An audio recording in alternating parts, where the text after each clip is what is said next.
Really? You don't know? You know what? Screw you, man. You should definitely It's a do it. minimal investment in helping. Everybody do it real fast, like, because you can just Pause you don't this even video, need to take it. Go on to Amazon. No. No, finish watching this Okay. video first. Okay, this is Cram. I am Dane. Hey, I'm Mark. And I'm Dane's dad. he's my father. And then, Are we actually recording right now? yeah. Okay. And today we're going to talk about a very important topic that every single 20-year-old man and woman is pretty much constantly thinking about, and that's finding your purpose, but not just your life's purpose. It's like your life's work. What are you going to do for the rest of your life? You know? You're talking weird. Am I really? Like overly official. Like that? Like We're going to find our life's purpose. what we're going to do is Oh, really? it's good. It's good. Oh, but I'm making fun of people who do that. Dude, did you get that or no? Yes. Oh, okay. No. I'll restart. So Like I have a slight smirk. I do that in almost every video where I'm like. I just threw so- that out there to see if I could like make you feel uncomfortable. So you can mess with me too. Okay. Go Okay. ahead. All right. This is Cram, and I'm Dane, and that's Hey, I'm Dane's dad. I'm Mark. That's my dad, and I'm gonna try and talk very informal. We're gonna talk about finding your passion. Passion. That's a Cody. Oh my gosh. Passion. When I was a kid, Tony Robbins, I'd listen to his tape series and he'd be like, passion, live with passion. He was like, that was like Really? his tagline for a while. Yeah. We need a tagline at some point. Live with passion. And he had this deep booming voice. Yeah, I can't do Passion. So, more importantly, discovering your life's work. So, what are you going to do for the rest of your life? Like every 20-year-old, everybody in their 20s thinks about, like, what am I going to do the rest of my life? I don't know. You know? I have so many ideas about this. Can I throw one out there? Go for it. I am so passionate about this topic of finding your passion because, in my view, eventually, after you make a certain amount of money, you realize money doesn't mean what you thought it meant. I know that probably sounds crazy for someone that is young. They haven't made their fortune yet. I haven't made my total fortune yet, but I'm at the point where I realize that money is not going to make you happy like you think it is. And you've heard everybody say that, but it's the truth. And so what's really the most motivating thing in the world is to do something meaningful that drives you, that gives you tremendous purpose. And if I had a goal, it would be that the work I'm engaged with on a daily basis calls out the very best within me. Whether it's the people, the environment, the things I'm doing, the skills I'm using. Like if it gets me close to an 8, 9, or 10 out of 10 each day, that is success. It is that important. It gets you to 8, 9, or 10 on what? Like the work that you're doing and the people you're around and the job you've invented or designed for yourself or that you've discovered, if that gets you at a state of being emotionally and physically at an 8, 9, or 10 on a daily basis, that is success. And making money is absolutely not a problem if you are living at your peak on a daily basis. Yeah. It is the most important thing. Yeah. Like finding your passion and living it. Yeah. Yeah. Yeah. So it can be a challenging process, right? A lot of people, you hear about a lot of people going to college, and it kind of ties into our other video about how college is crap. And well, that's College the title of it. can be crap. College can be crap. And you see a lot of people like, oh yeah, I was in medical school for 3 years, and I dropped out after, but I'm like 80,000 in student loans, but like I dropped out because I decided I didn't actually want to do it, and now I'm doing door-to-door sales for a pest control company. That literally was the dude who was managing the sales team at Hawks. When I Wow. was doing door-to-door sales. He had gone most of the way through medical school and then just freaking dropped out. Wow. Because he's like, he didn't want to do it anymore. And you hear about stuff like that all the time. All the time. Yep. There's And you're a like, lot wow, that was like actually a huge portion of your life that was completely wasted. And it's not like you really learned, you didn't really get anything out of that anyway, because like it was a specific field. It's like you were memorizing different laws. Yeah. And I guess that could help you someday when you get pulled I over. heard a guy say like, "Hey, I went through engineering school, even got my master's in engineering because my parents expected it of me." And then I realized I hated engineering. I had no business being an engineer. So you do hear that all the time. However, I want to make a comment right now. Do not sit on your hands and wait around for the most perfect thing to come along if you're in your early 20s, because you don't know enough to find that quite yet. Most people. So it doesn't mean you shouldn't go to engineering school. It doesn't mean you shouldn't pursue a career path in law. It just means keep your mind open to the fact that once you connect with that, hey, this isn't my path, great.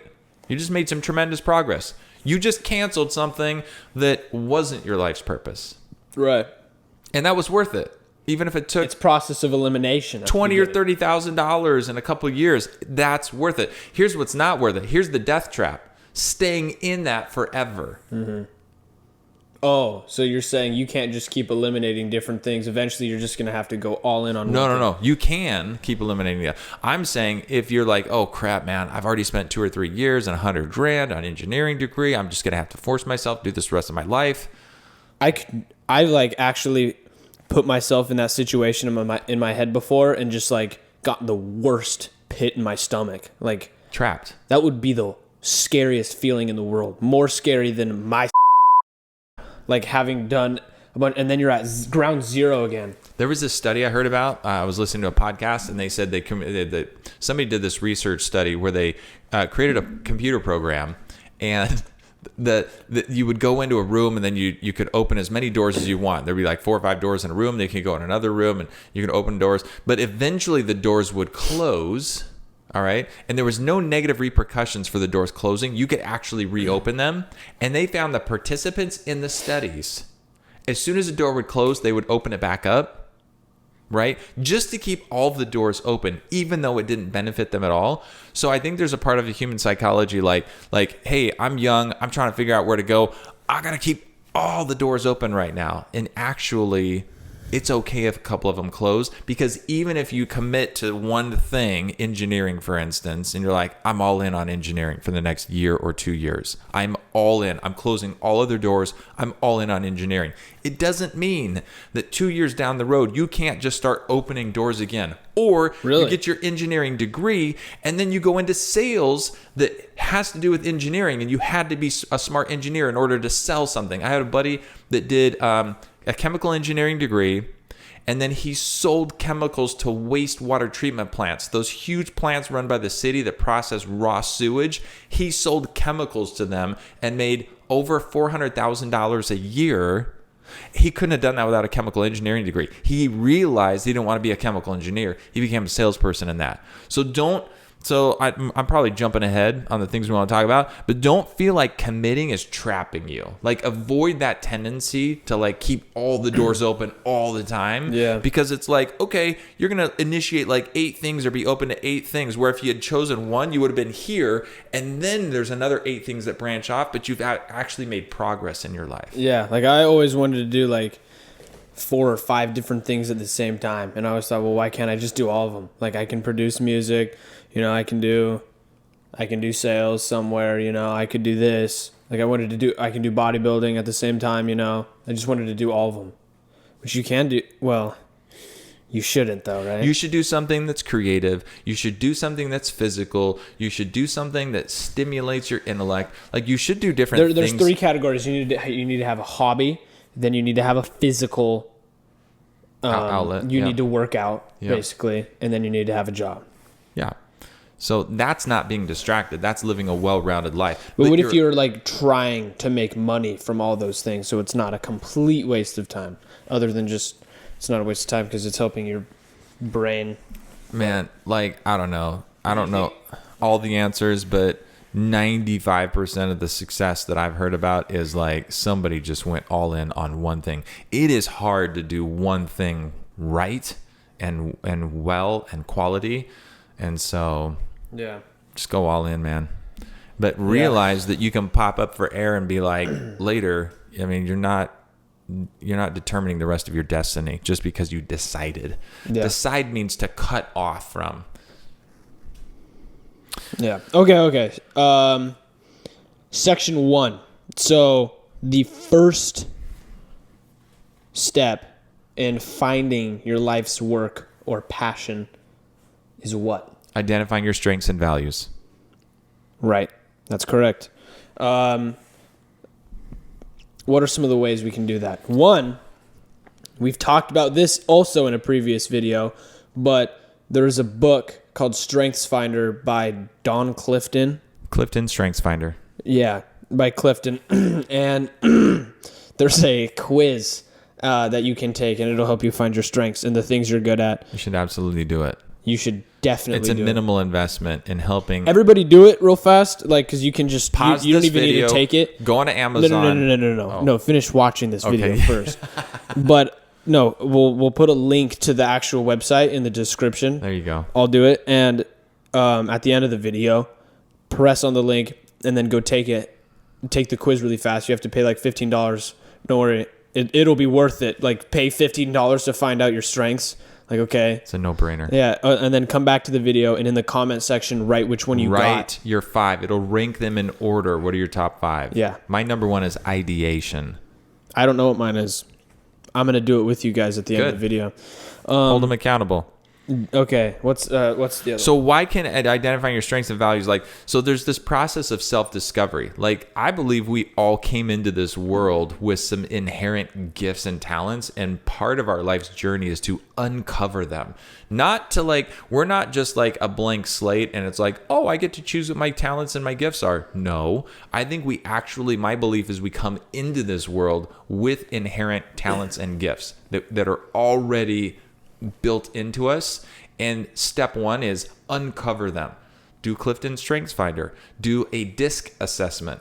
DISC assessment is a lot of employers. Talents and gifts are different from skills too. 100%. Skills are the things that you can develop. Yes. But gifts and talents are just like you're born with those things. You're born predisposed to being better at some things. It usually has to do with the way you think. So can you imagine if everybody in the world, because there's tons of people right now that you've probably met before where you're like, this person is just like kind of strangely good at this one thing, but like, anyway, they're a front desk lady or something like that. What if everybody in the world knew exactly what they were absolute best at doing, and then they just went crazy on that one thing?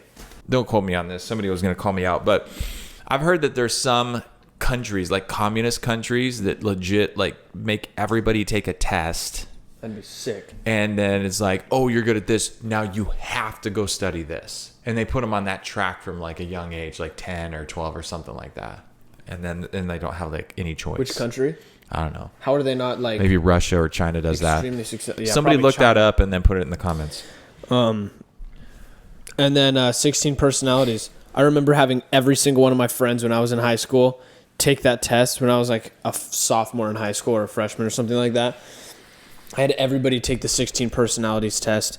And that one you don't pay for. It's very easy. You can do that too. I'll just put links to everything. Okay, so I have a tip. In discovering what you're good at, pay attention. You've already had clues about this throughout your youth in like elementary school, junior high, high school. Pay attention. What were the things, the activities, the assignments, the subjects, the topics, the type of work if you had a part-time job? What were the things that when you were doing them gave you energy? And what were the things that when you did them absolutely drained you of energy? If you can ask yourself that question, you can identify those things. Those will be huge markers that can help you identify. Now, if it's like, well, yeah, I just never like to do any work. That just drains me. Not so. It could be something like it doesn't have to be like, oh, I was the person who really liked writing the titles for all of the slides when we did a presentation. It could be something like I just had really good ideas the entire time, but I just didn't want to actually execute them. Like I just came up with like really good ideas of what we could do, and then everybody else just agreed and then started doing those things. Like That's- that is an important role. That's a business owner role. 100%. Right? Visionary ideation, yes, hugely valuable. Don't discredit that. So yeah, 16 personalities test is very good. What do you have on it? What? What did you I just remember my number one was ideation. No, on 16 personalities. Oh, shoot. I'm debater. I've taken it like three different I was times architect. throughout my life, and I've been 100% honest, and I've gotten the same thing every time. So it's Architect. accurate. Architect? Mm-hmm. What does that mean? I don't know. I can't remember. There's like there's like 4 letters it'll give you or whatever. There's 16 different combinations. Oh, and it'll also tell you, like it'll give you like 5 different letters, and then you can look up and find like this is the personality you go best with in a relationship, and it gives you those letters.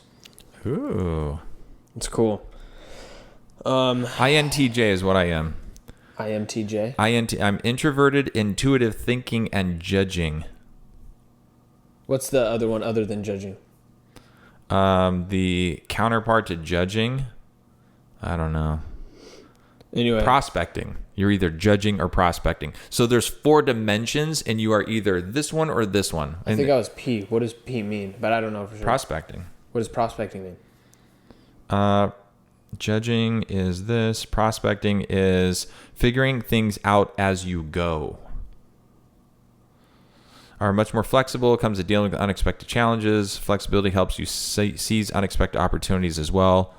You react to their environments rather than trying to control them. I'm more controlling. Yeah. You're you more don't like unexpected. You're more adaptive. You like flow around the rocks. You're the water that flows around the rocks in the stream. I'm the one that's like trying to go over. Raging river, straight forward. You're a garden hose. I'm a garden hose. Okay. Anyway. Okay, so who's followed these tips before in the past? well, when you say like, give us some examples of somebody that's really found out a lot about themselves, like they're self-actualized, they have high self-awareness. I just think of business leaders because they found their passion. Like the people that are working into their 80s doing stuff that they're absolutely obsessed about and passionate about, it's not because there's something wrong with them. I truly believe it's because they got as close as anyone has to finding their life's work.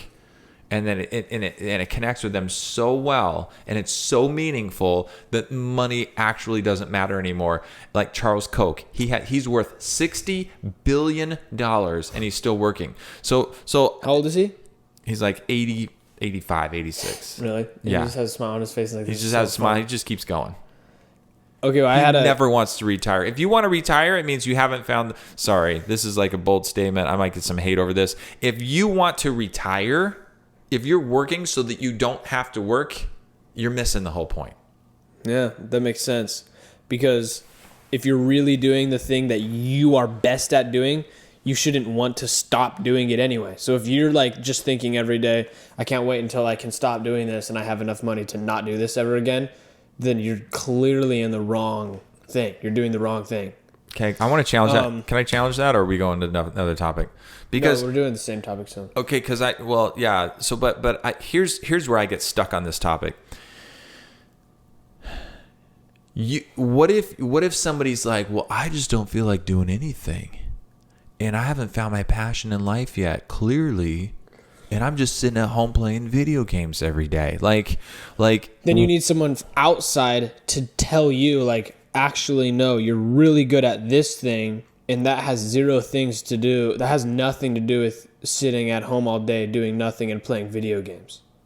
That's just an actual mindset issue, and you're depressed, and you need to fix that first. Yeah. It's like you could give somebody a hammer and nails and 2x4s and the plans of how to build something, but if they have like tennis elbow or their hand is broken and they can't swing the hammer, you got to fix that first. So that's like, if you've got mental health issues, go watch the last video we just did, because that's like trying to swing a hammer with a broken hand. Like, you can't get there if there's like some fundamental issues going on. That's like trying to chop down a tree with the blunt side of an axe. I just watched a guy on YouTube do that. He did the whole... Yeah, he chopped the freaking whole stump right down the middle with the blunt side just over and over. Anyway, my example of someone That's crazy. is I just went to a wedding and it was at a church and it was like crazy. Like I had never been to a church like this in my life where they're just like calling out like praises, like screaming and like, amen, Jesus, and like going crazy. And I was like, whoa, this is like a movie right now. And it was cool. And then the pastor dude up there was probably like 70 years old, like mid 70s maybe, like he was old. And he just like got up there and then just had so much energy and was just yelling out everything, and his hands were shaking and everything, and you could tell he just loved doing it. And then, oh my gosh, I'm like, that guy found his life's purpose. Like, it was, his thing was an influencer. That was his like personality 100%. to influence other people, and OG he decided influencer. to take it that route. Yeah, that's The an preacher. OG influencer. Okay. Do you have any other examples? Well, of just people, like an or? example, like I already talked about Charles Koch, like working into the 80s. I mean, like Steve Jobs. I mean, you can think of like the iconic big names, but Hey, the guy who made KFC did it when he was 65 years old. That didn't happen. KFC, Colonel Sanders retired from the military. At age 65, he had a good chicken recipe. He drove around the country in his car trying to get people to like take on his chicken recipe and start a restaurant. Unbelievable. So that's just a tribute to you. It's never, you haven't missed the boat. I mean, if you're watching this and you're 25, like, oh, my friends are like graduating from college and they've got their lives together. Dude, no. Elon Musk started Tesla when he was, or SpaceX when he was 30 years old. You could still have an idea like that. Yeah, that's true. So what are the different career paths? So something that's really cool, my older brother was an engineer and seems to really like it, and so that works for him. He, when he was in college, when he first hired on to a larger engineering company, what they did is they put him in this program. For the first year, they rotated him through different departments. And it was like See what he was best at? yeah, kind of cool to see like what he connected with and what he was best at. Your uncle Gunnar did the same thing. And they rotated him for like the first year before they like put him into something really specific. Oh, really? So that is a fantastic idea. Get moved around, like connect with lots of different things as much as you can when you're young. Do you think that's good, or do you think you're like yes. people won't hire you because like, oh, you work somewhere for 6 months Yeah, and then you leave? I had that problem where I was like, I feel like it was so hard to find a job when I was younger than 20 years old. Well, I am 20 years old right now. Dang, dude, I'm like ahead of myself. I'm like thinking like I'm far gone. Hard to find a job before today. Before about 15 days ago, no, it was hard to find a job. I'm thinking of 18 as 20 years old. Yeah. Before I was 18 years old, it was so hard to find a job. I mean, honestly, I wasn't trying to find another job after I was 18. I just had... If you've been in sales before, you just have thousands of sales companies just want, like, hey, come work for us. You can be a sales manager here. Come work for us. But I was working at UPS and for about a month or two, and they paid me $0 basically the whole time. $1,300 At the airport, getting packages night shift, out of planes, not eating food, dangerous. Yeah, night shift from 1 a.m. to 8 a.m. That was my shift. So you got grit, man. And so that was absolutely terrible because they weren't paying me. And so I left there because a guy texted me because I was supposed to go out and do sales for the summer, and then I wasn't able to do it. So then he texted me. He's like, dude, I'm starting a new location in Arizona for sales for pest control. So then I was like one of the first people that I just drove there. I like wound up spending an all-nighter, pulling an all-nighter because I had UPS, and then the next day I went and interviewed for that. So I just didn't go to sleep at all.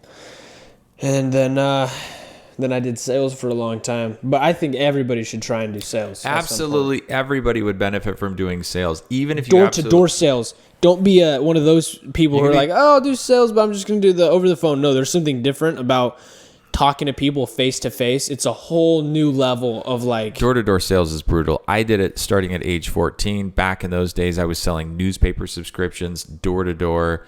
I also had a telemarketing job. I think every single human being alive... And then you did it from 18 to 20.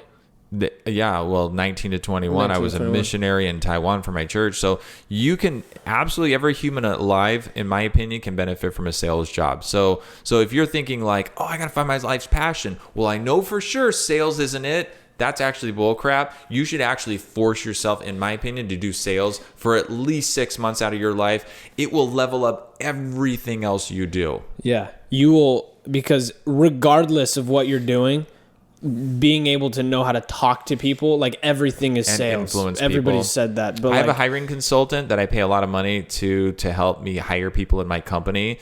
And as we're analyzing different people's profiles to see if they'd be a good salesperson, she said, actually, every personality type, every different way of thinking can be an effective salesperson. They just do it a different way. So don't think that you're, I don't know.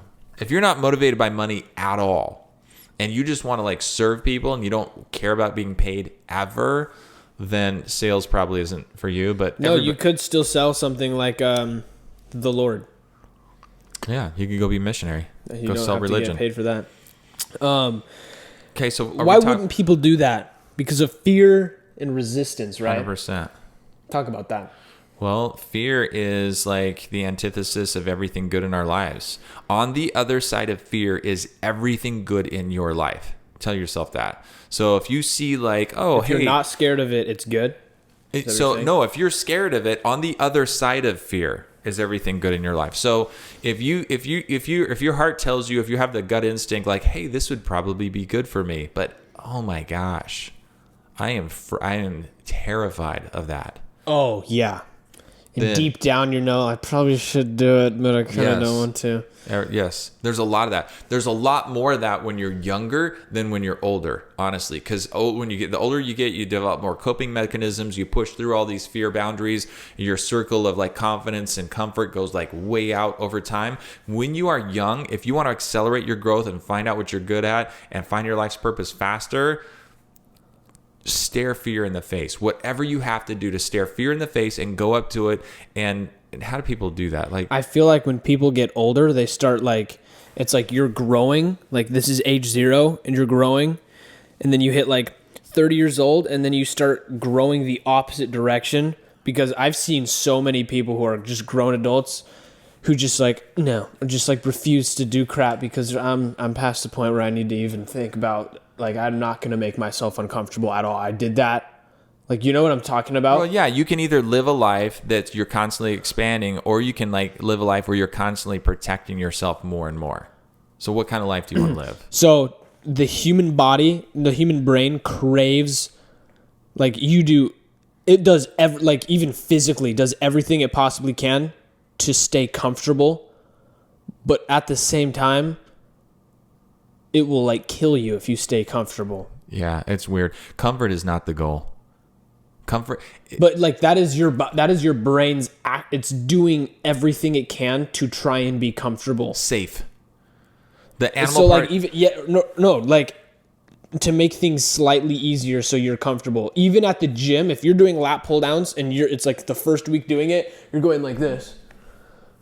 Which you can't even like see what the difference is, but your body will do little tiny different things and incorporate different tiny muscles and movements to make it slightly easier on yourself. So like the real hard part is developing mind muscle connection. So you are only using your lat to like pull down, like only that muscle, and you can like feel only that one working. Wow. And suddenly you can't do any weight, and then you just it's like a machine, like a robot, like. Hey, you know what? So that's a actually really compelling argument that you just made, I think, for business, for coaches and like mentors in your life. Because if they see you taking the freaking easy way out and you don't even realize it, like you're using, ancillary muscles to do the movement in life in general, you need people to call you out on that stuff. Mm-hmm. Yeah. And what's the biggest enemy to fear? Comfort, like you want. Right. Like, no, I'm sorry. No. What's the biggest enemy to pushing through fear? Comfortableness. I think ego is one of them. Really? Like I don't want to look stupid. I don't want to feel stupid. I don't want to look stupid. I don't want. Yeah, it's comfort and ego. That's ego. Not wanting to be stupid. Yeah, like I don't want to mess this up. Fear of messing up.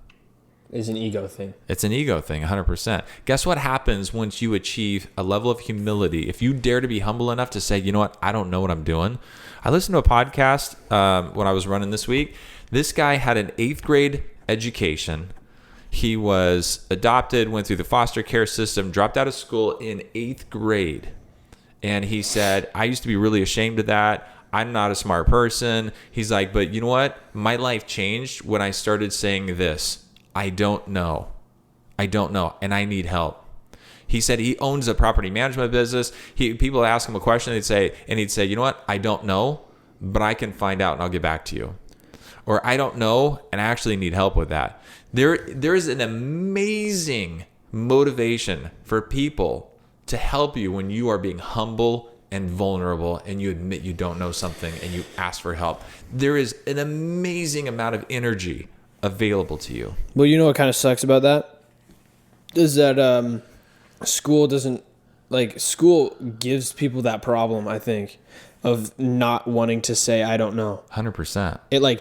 Because I remember times in school where I'm like, I don't know. They're like, are you kidding me? And I'm like, no, I don't know. And then they're just like, you get shamed. Yeah. So the school system shames people for not knowing. Yeah. If not the teachers, the students do. Like, oh, you're an idiot. Oh, no.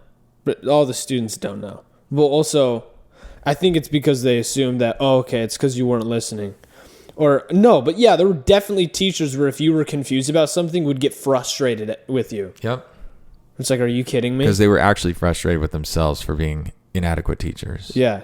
And they're actually thinking about how they're going to put food on the table for their children that day. Okay, quick story. I was in the MBA program getting my master's in business, and our statistics teacher was teaching something, and it made no sense to me, and I challenged it. These are people in the MBA graduate program, and I'm like, I don't understand what you're talking about right now.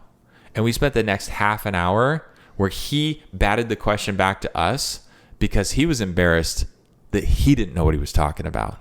Literally a half an hour later. He was hoping that everybody would just kind of like, Yes. A half an hour later, he admitted that somebody else put those slides together for him and he hadn't reviewed them and he didn't know what he was talking about. Dude, that's because sick. I would not relent. I'm like, dude, I don't understand what you're talking about. Nobody else felt comfortable doing that. So be that person that actually, even if there's something that you're afraid of, you're afraid to say, I don't know. Yeah. That's the fear that you got to move through. Boom, move through that fear. I don't know.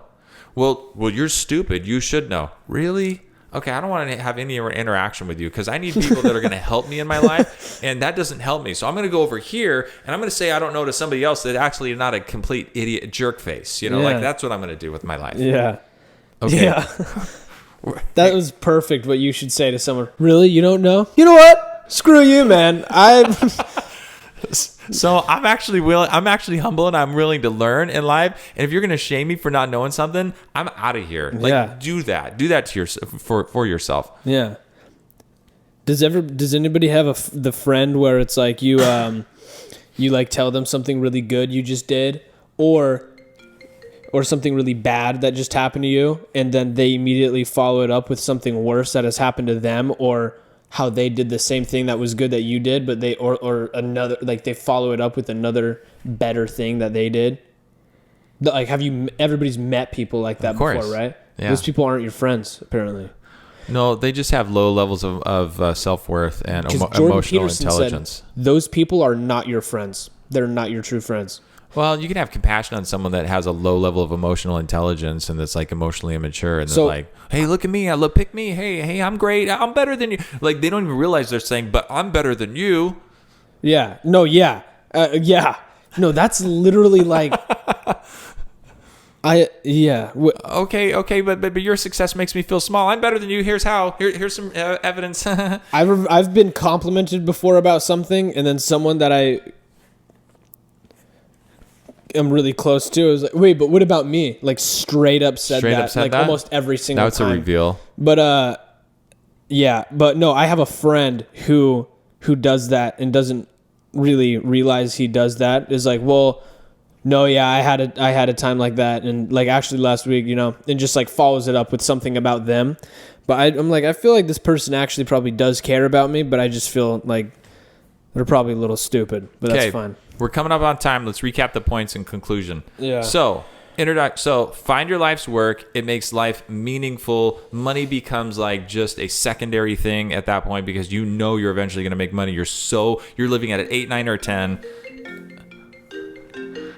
And That's the mom. that's your mom calling. It's fine. Identify your strengths and values. Use DISC, 16 personalities, Clifton Strength Finder. Look at examples in your life, and then like explore as many different things as you can. But you commit to them. Commit to them one at a time, and then don't be afraid to like bail ship if it's not working out for you. Whoa. And then ultimately, like overcome fear and resistance. Keep pushing. Yeah. All right, we got to wrap it up. We have to call our mothers back. We got to call mom back. Like, comment, subscribe, put some comments down below. Let us know how you're do what I said earlier. Go to their website and then let me know what you get. Tell us what you found out about what gives you energy, what drives your passion and strengths, where you're at in discovering your life's work. Passion. Peace.